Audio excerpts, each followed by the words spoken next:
Sir, মুখমণ্ডলের হাড় ভাঙা সমস্যা কি কি কারণে এই হাড় ভাঙতে পারে এবং কোন অংশে কি ধরনের ভাঙন নিয়ে আপনাদের কাছে আসে? হাড় ভাঙার কারণ অ্যাক্সিডেন্টাল যে কোনোভাবে আসতে পারে। সবচেয়ে বেশি আসে আরটিএ বা রোড ট্রাফিক অ্যাক্সিডেন্টে। ওয়ার্কাররা উপর থেকে পড়ে গেল বা অ্যাক্সিডেন্টালি উপর থেকে পড়ে গেল, ফল ফ্রম দ্য হাইট, বা হাঁটতে গিয়ে হোঁচট খেয়ে পড়ে গেল, থুতনির এখানে লাগলো, সঙ্গে সঙ্গে তার এই নিচের চোয়ালের একাধিক জায়গায় ভাঙতে পারে। যে কোনোভাবে কোনো না কোনো ফর্মে এই রিজিয়নে আঘাত লাগলে মুখমণ্ডলের যে কোনো হাড় ভাঙতে পারে। সেই ক্ষেত্রে কোনো কোনো রোগীর শুধু নিচের চোয়ালের হাড় ভাঙতে পারে, যেটা ম্যান্ডিবুলার ফ্র্যাকচার বলি, একেবারে নেক অফ দ্য কন্ডাইল থেকে শুরু করে বডি, অ্যাঙ্গেল, সিম্পাইসিস, যে কোনো জায়গায় নিচের চোয়াল। কখনো কখনো নিচের চোয়ালের সঙ্গে উপরের চোয়ালে অ্যালভিউলার বোন অথবা ম্যাক্সিলা, উপরের চোয়ালের যে হাড় উপরে মিড ফেসের এইখানে নেজাল বোন ভাঙতে পারে। এইদিকে চোখের যে আপনার অরবিট, এইখানে নর্মালি ধরেন কেউ কেউ আছে সিম্পলি একজনের একটা বল এসে চোখের উপরে লাগলো বা ঘুষি দিল, ব্লো আউট ফ্র্যাকচার বলি আমরা। চোখের উপর প্রেশার লাগলো, চোখের যে অরবিটাল কন্টেন্টে প্রেশার লেগে তার চারপাশে হাড়ের উপর চাপ পড়লো, তখন ফ্লোর অফ দ্য অরবিট, যেটা আপনার সাইনাস এবং চোখকে আলাদা করে যে পাতলা হাড়টা, ওটা ভেঙে গেল। ভেঙে গিয়ে অরবিটাল কন্টেন্টটা নিচের দিকে হার্নিয়েশন হয়, মানে হার্নিয়ার মতো ঝুলে যায়। তখন এটা ওইখানে এন্ট্রাপ্ট হলে চোখের যে মাসেলের মুভমেন্ট এটা ব্যাহত হয়, তখন তার দৃষ্টি সমস্যা হয়। ফলে এইটা অথবা ফ্রন্টাল বোন বা জাইগোম্যাটিক কমপ্লেক্স, মানে এই রিজিয়নের যে কোনো হাড় ভাঙলে এটাকে বলি আমরা ম্যাক্সিলোফেশিয়াল ট্রমা, এবং এটা ইনজুরি। সেই ইনজুরিতে সেটা ম্যান্ডিবুলার ফ্র্যাকচার হোক, ম্যাক্সিলারি ফ্র্যাকচার হোক, নেজাল বোন হোক, জাইগোম্যাটিক কমপ্লেক্স হোক, মিডফেশিয়াল ফ্র্যাকচার হোক, কিংবা ম্যাক্সিলায় আপনি জানেন লিফোর্ট 1, 2, 3 টাইপের যে ফ্র্যাকচার হোক, যে কোনোটার এরকম এই আঘাতে হয়। কখনো সিঙ্গেল বোন হয়, কখনো মাল্টিপল বোন হয়, এবং কখনো প্যানফেশিয়াল ফ্র্যাকচার বলি আমরা। মুখমণ্ডলের চারিদিকের একাধিক বোন ইনভলভ হয়ে যায়। মানে এমন একটা অ্যাক্সিডেন্ট হলো যে মোটরবাইক চালাচ্ছে, কোনো একটা খুঁটির সঙ্গে লেগে গেল, বা কিছু একটা এমনভাবে আঘাত লাগলো যে পুরা মুখে এমনভাবে লাগলো যে সব ভেঙে গেল, স্ম্যাশড হয়ে যায় অনেকটা।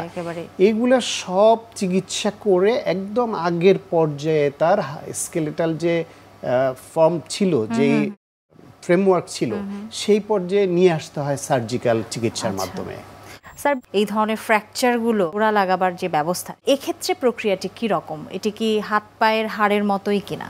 অনেকটা কাছাকাছি, কিন্তু কিছু ডিফারেন্স তো থাকবেই। আপনি জানেন যে মুখমণ্ডলের এই এরিয়াটা অনেক রকমের ভাইটাল স্ট্রাকচার আছে। এখানের নার্ভের বিষয় আছে, আমাদের ফেশিয়াল নার্ভের ব্রাঞ্চগুলি, এগুলাকে আপনাকে বাঁচিয়ে রেখে সার্জারিটা করতে হবে, না হলে কি কি সমস্যা হয় এটা আপনি জানেন।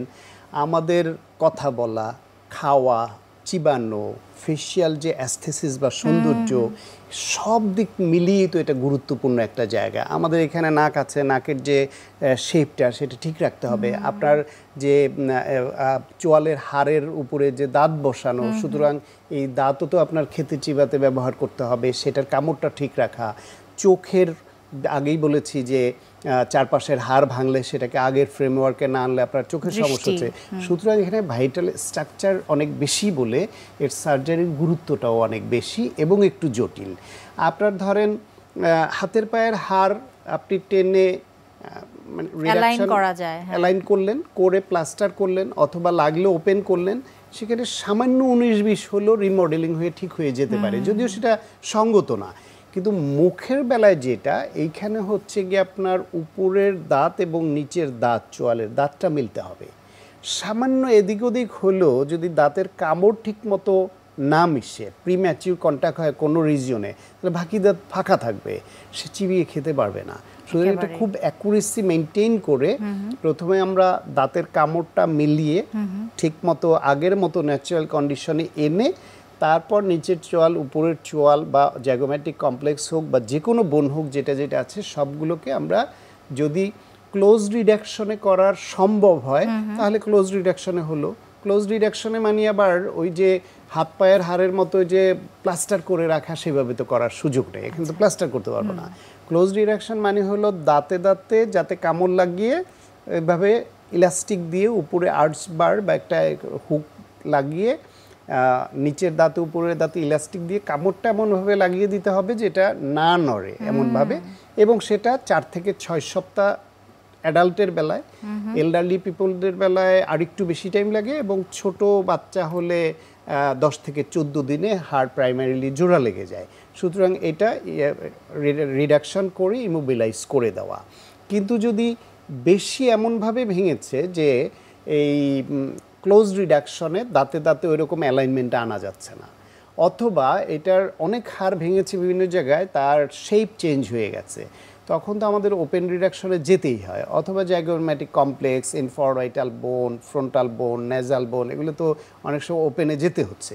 তখন আমরা এটাকে ইনসিশন দিয়ে ওপেন করে হাড়গুলোকে আগে যেই রকম ছিল ওই পর্যায়ে আমরা একদম মুখোমুখি ওই পর্যায়ে আনলাম। তাহলে ওপেন করলাম, এটা রিডাকশন করলাম, এখন এর কি ইমোবিলাইজ করতে হবে, নড়তে দেওয়া যাবে না। সে নড়তে না দেওয়ার জন্য তখন আমরা ওইখানে ছোট ছোট স্ক্রু প্লেট আছে, মাইক্রো প্লেট, মিনি প্লেট, সেই প্লেটটাকে ভাঙার দুই পাশে যে হোল থাকে স্ক্রুতে, ওইটার মধ্যে আমরা স্ক্রু ফিক্স করে করে দুই পাশের হাড়টাকে স্ক্রু দিয়ে এরকম ফিক্স করে দেই, যাতে এটি ইমোবিলাইজ করা যায়, নড়তে না পারে। ওইভাবে থাকলে এইটাই 4 থেকে 6 সপ্তাহের মধ্যে প্রাইমারি হিলিংটা হয়ে যায়, ইউনিয়ন হলো। আস্তে আস্তে সেটা ম্যাচিউরড হয়ে 6 মাসের মধ্যে আপনার আগের পর্যায়ে হাড় চলে যায়। সেই ক্ষেত্রে এই যে স্ক্রু প্লেট যেগুলো আমরা ব্যবহার করি, সেই স্ক্রু প্লেটগুলো বিভিন্ন রকমের আছে। স্টেইনলেস স্টিল আছে, স্টেইনলেস স্টিলের উপরে কেউ কেউ আবার কাভারিং দেয় টাইটেনিয়ামের, আবার পিওর টাইটেনিয়ামের স্ক্রু প্লেট আছে, বায়োডিগ্রেডেবল প্লেট আছে যেটা আপনার একটা পর্যায়ে গিয়ে হাড়ের সঙ্গে মাংসের সঙ্গে মিশে যাবে, এরকম আছে।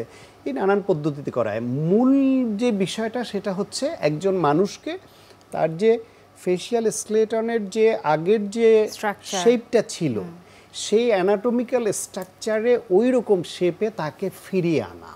সে ফিরিয়ে আনবার জন্য তার কাজ মানে ফাংশনাল যে প্রপার্টিস সেগুলো রিস্টোর করা, মানে কার্যক্ষমতা, চিবানো, কথা বলা সহ সব যেন তিনি আগের মতো পারেন।